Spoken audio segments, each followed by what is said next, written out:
Assalamualaikum warahmatullahi wabarakatuh. Perkenalkan, saya Cindy Nur Utami, absen 24 dari kelas PAI 6A. Saya berasal dari Universitas Pangeran Diponegoro Nganjuk. Di sini saya akan menjelaskan isi materi dari teknologi pembelajaran yang berjudul Sumber Resource Teknologi Pendidikan dan Penerapannya pada Pendidikan Agama Islam. Nah, di sini saya akan membahas beberapa hal. Yang pertama adalah teknologi pendidikan, sumber-sumber teknologi pendidikan, dan penerapan teknologi pendidikan pada pembelajaran pendidikan agama Islam. Yang pertama, saya akan menjelaskan apa itu teknologi pendidikan. Nah, teknologi pendidikan adalah proses multifase dan terpadu yang melibatkan orang, prosedur, ide, dan perangkat. Teknologi didefinisikan sebagai alat yang digunakan untuk meningkatkan efektivitas pembelajaran, terutama alat-alat terbaru hasil inovasi dan invensi. Selain itu, teknologi pendidikan adalah pengembangan, penerapan, dan penilaian sistem-sistem teknik dan alat bantu untuk memperbaiki dan meningkatkan sebuah proses belajar. Nah, untuk yang kedua adalah sumber-sumber teknologi pendidikan.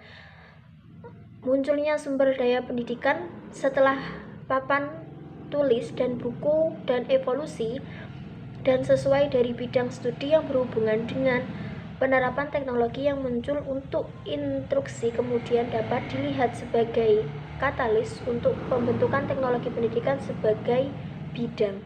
Dalam retrospeksi itu memberikan identitas yang jelas bagi sekelompok orang yang akan berevolusi menjadi excited dan yang pada akhirnya akan berevolusi untuk mendefinisikan konsep teknologi pendidikan yang telah muncul selama abad terakhir. Dan berikut beberapa sumber teknologi pendidikan. Nah, di sini ada beberapa sumber. Yang pertama adalah sumber yang tepat untuk digunakan, sumber yang dirancang versus sumber yang siap dimanfaatkan, sumber alat bahan dan perangkat.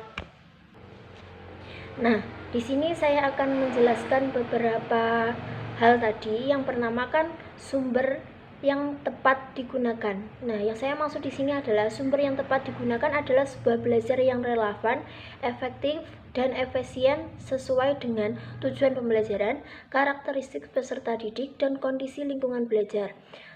Kalau dalam konteks pendidikan agama Islam, sumber yang tepat digunakan dapat berupa seperti Al-Quran dan hadis, sumber utama ajaran, buku teks PAI resmi dari Kemdikbud atau Kemenak, multimedia interaktif, nah video ceramah, analisis Islam, aplikasi belajar, seperti itu.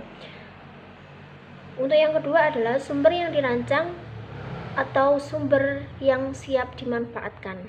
Aspek di sini seperti sumber yang dirancang itu adalah sumber yang siap dimanfaatkan, yang berdefinisi sumber yang dibuat atau disiapkan khusus untuk sesuatu pembelajaran yang tertentu, yang sumber yang sudah tersedia dan bisa langsung digunakan. Contohnya, modul ajar PAI buatan guru, video buatan sendiri, lembar kerja siswa, buku teks resmi, video YouTube, aplikasi Islam yang sudah tersedia. Nah, di sini itu mempunyai keunggulan. Keunggulannya apa? Lebih spesifik sesuai kebutuhan siswa, lebih praktis dan menghemat waktu. Contoh, kalau dalam pembelajaran PAI jika dirancang oleh guru membuat media digital tentang tata cara sholat khusus untuk kelasnya. Nah, dan itu siap dimanfaatkan menggunakan video ceramah. Contohnya seperti ceramah semisal Ustadz Adi Hidayat yang relevan dengan tema-tema beliau.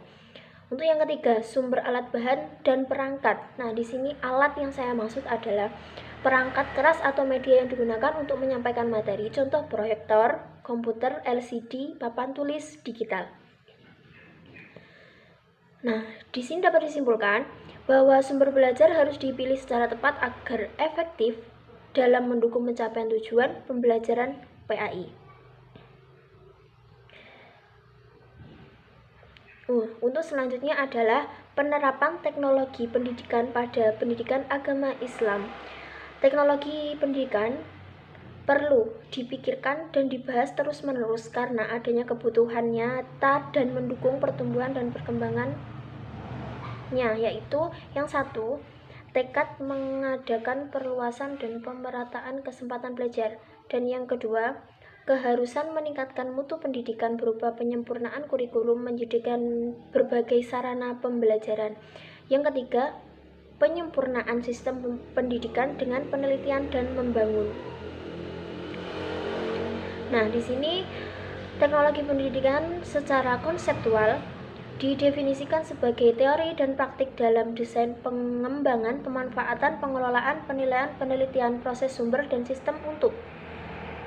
Definisi tersebut mengadukan pengertian ada 4 komponen dalam teknologi pembelajaran, yaitu salah satunya, saya sebutkan satu ya, suatu prosesi harus memiliki landasan pengetahuan yang menunjang praktik.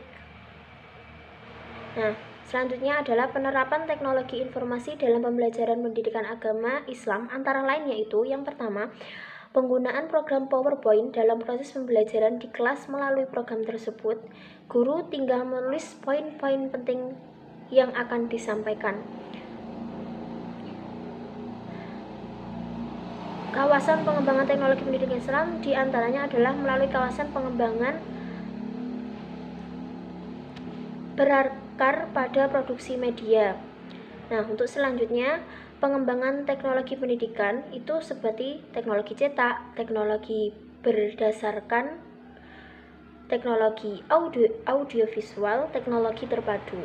Nah, dari seluruh penjelasan tadi, saya akan menyimpulkan bahwa penerapan sumber teknologi pendidikan dalam pendidikan agama Islam sangat penting untuk menjawab tentang era digital dan meningkatkan kualitas pembelajaran. Namun, keberhasilan penerapan tersebut tergantung pada kesiapan seorang guru, validitas konten, dan integrasi nilai-nilai Islam dalam penggunaan teknologi.